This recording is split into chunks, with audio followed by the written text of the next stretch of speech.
안녕하십니까, 용도사 인사드리겠습니다. 자, 이번 시간에는 저번 시간에 이어서 지장간에 대한 기초 이해를 한번 해보도록 하겠습니다. 지장간은 잘 외우셨나요? 뭔가 뒤죽박죽이라던가 외워도 이것이 잘 이해가 되지 않는다 라고 하시면 이번에 집중하시기 바랍니다. 지장간은 잘 보시면 일종의 흐름이 있습니다. 어느 정도의 규칙성을 가지고 만들어진 것이 바로 지장간입니다. 우선 12지지는 3개씩 네묶음으로 존재합니다. 각 계절의 앞에 있는 것들은 인사, 신, 해, 봄, 여름, 가을, 겨울에 첫 번째 해당되는 것들을 인사, 신, 해라고 해서 사맹이라고 합니다. 맹자는 맹자로서 처음 시작을 끌고 나가는 맞이 역할을 하는 그러한 속성을 가졌기 때문에 사맹이라고 합니다. 인사, 신, 해. 봄의 첫 번째 인, 여름의 첫 번째 사, 가을의 첫 번째 신, 겨울의 첫 번째 해. 이렇게 계절을 활짝 열고 시작하는 그러한 것이 바로 인사, 신, 해, 사맹입니다. 인사, 신해는 지장간이 항상 앞에 토가 오게 됩니다. 무, 인무병갑, 사무경병, 신무임경, 해무갑임. 이렇게 무로서 시작합니다. 이 무가 첫 번째, 즉 지장간에 처음 오는 기운을 바로 역이라고 합니다. 이 역이는 이전에 있던 기운이 앞으로 넘어왔어요. 남을 여전히 그 기운이 존재합니다. 이런 뜻입니다. 그런데 이것이 오행의 토가 됩니다. 그래서 앞전에 있던 계절은 토라는 이야기죠. 인 앞에는 축이 있고 사 앞에는 진이 있으며 신 앞에는 미가 있습니다. 해 앞에는 술이 있죠. 그렇기 때문에 무토가 첫 번째 자리를 차지하고 있는 것입니다. 여기다 하면 중기. 중기는 모두가 똑같습니다. 그 다음 계절의 기운을 함수하고 있습니다. 인, 무, 병, 갑. 인은 봄의 첫 번째죠. 그런데 이 중앙에 여름의 기운을 내포하고 있습니다. 그래서 인은 여기가 무토가 되며 중기는 화가 됩니다. 그리고 정기는 그 자신의 색깔인 목이 되는 것입니다. 사 역시 마찬가지입니다. 사도 첫 번째는 토가 됩니다. 그리고 중기는 다음 계절인 가을의 기운, 즉 금을 내포하고 있습니다. 그런 다음에 비로소 정기가 화가 되는 것입니다. 신도 마찬가지입니다. 신, 무, 임, 경. 첫 번째는 토가 됩니다. 그런데 중앙에 다음 계절인 겨울의 기운인 수를 내포하고 있습니다. 그런 다음에 정기는 자신 본연의 기운, 즉 금이 되는 것이죠. 해도 한번 살펴보겠습니다. 해, 무, 갑, 임. 무가 첫 번째. 여기는 항상 토가 됩니다. 그리고 중기는 앞 계절의 기운. 겨울의 앞 계절은 바로 봄이죠. 봄의 기운은 목입니다. 그래서 중앙에는 앞 계절의 기운이 있습니다. 그런 다음에야 자신의 기운을 상징하는 수가 자리하게 되는 것이죠. 그래서 해, 무, 갑, 임. 이렇게 구성이 되어 있습니다. 여기, 중기, 정기는 사령 일자가 있습니다. 즉 다시 말해서 무토가 7일, 중기가 되는 것은 또한 7일, 그 나머지 정기는 16일. 뭐 이런 것들은 굳이 중요하게 지금 당장 복잡하게 암기하지 않으셔도 됩니다만 인사신해 모두가 이렇게 7, 7, 16 이렇게 구성이 되어 있습니다. 인사신해 다음에 그 중앙을 자리하는 4가지 특성은 사중이라고 합니다. 자, 오, 묘, 유. 봄의 중앙은 묘가 될 것이며 여름의 중앙은 오가 되고 가을의 중앙은 유가 되며 겨울의 중앙은 자가 됩니다. 해서 사중, 계절의 중앙이다 라는 뜻이라고 보시면 됩니다. 이 자오묘유 사중은 자기중심적입니다.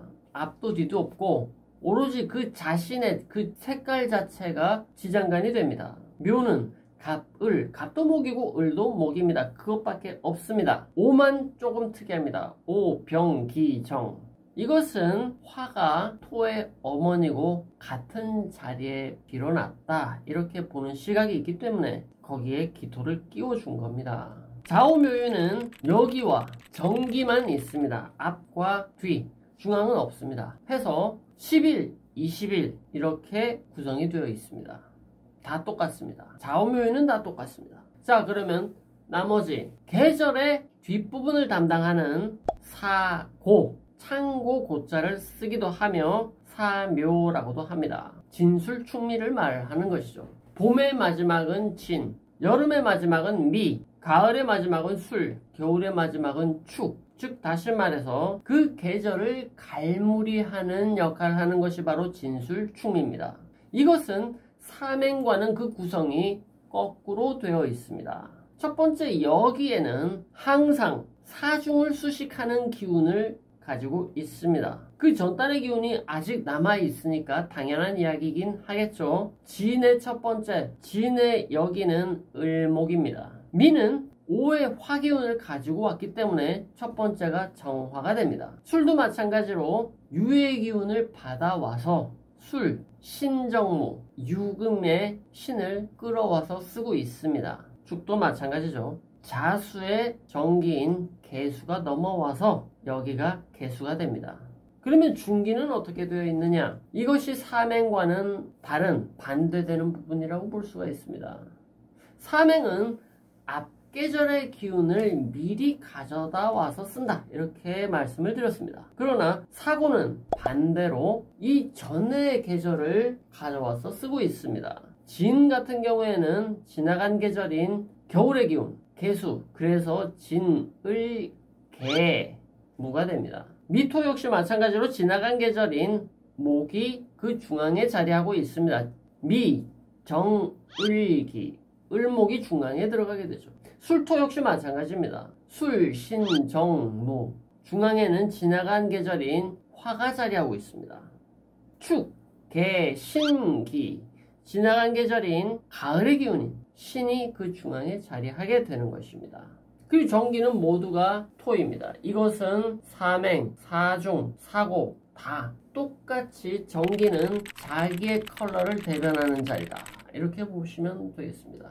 해서 항상 뒤에는 토가 붙는다. 진을개 무, 미정을기, 술신정 무, 축개신기 이렇게 자신의 오행을 드러내는 자리가 바로 정기가 된다. 그런데 이것은 사고뿐만이 아니다라고 겁니다. 인사신이든 좌오묘든 마지막 정기 부분이 바로 자신의 자리다. 배속된 날짜도 똑같습니다. 이것을 사령일수라고 합니다. 9, 3, 18. 진술충미는 항상 첫 번째 여기가 9일간, 중기는 3일, 정기가 18일 이렇게 구성이 되어 있습니다. 해서 디테일하게 따질 때 면면히 살펴볼 때 그 날짜를 짚어서 사령일수를 따지기도 합니다만 굳이 그렇게 안 하셔도 요즘 인터넷 만세력으로 찾아봐도 충분한 검색이 되어 있기 때문에 굳이 이것을 미리 머리에 넣으시려는 수고는 지금 당장 하지 않으셔도 되겠다라는 생각입니다. 어떻게 어느 정도의 머릿속에 들어오시나요? 지장간이라는 것도 결국 알고 보면 이렇게 뚜렷한 흐름과 구성 요소가 짜임새 있게 만들어져 있습니다. 요약하자면 삼행은 다음 계절을 보고 움직입니다. 중기 부분에 그 다음의 계절 기운이 들어 있습니다. 그렇기 때문에 오지랖이 넓은 것이 바로 삼행이다. 인사신의 오지랖이 넓어서 오지랖이 뭡니까? 가랭이가 잘 벌어진다 이런 뜻이겠죠. 그렇기 때문에 삼행은 역마의 기운이다. 이렇게 해서 인사신해가 사주에 있으면 한자리에 가만히 붙어 있지 못하고 잘 돌아다닌다. 이런 평을 하는 것입니다. 그리고 사중이라는 것은 정중앙에 자기 자신밖에 없습니다. 다른 것이 없습니다. 해서 자기 잘난 줄 스스로가 잘 아는 것이 바로 사중입니다. 그렇기 때문에 도화살이 곧 사중이라고 보기도 합니다. 도화살은 좌오묘유에만 자리하고 있습니다. 그리고 사고는 이런 것을 서로 조화롭게 이끌고 수용하는, 지난 날을 추억하면서 다음 계절로 되돌리는 그러한 중재자의 역할을 한다. 이렇게 볼 수 있습니다.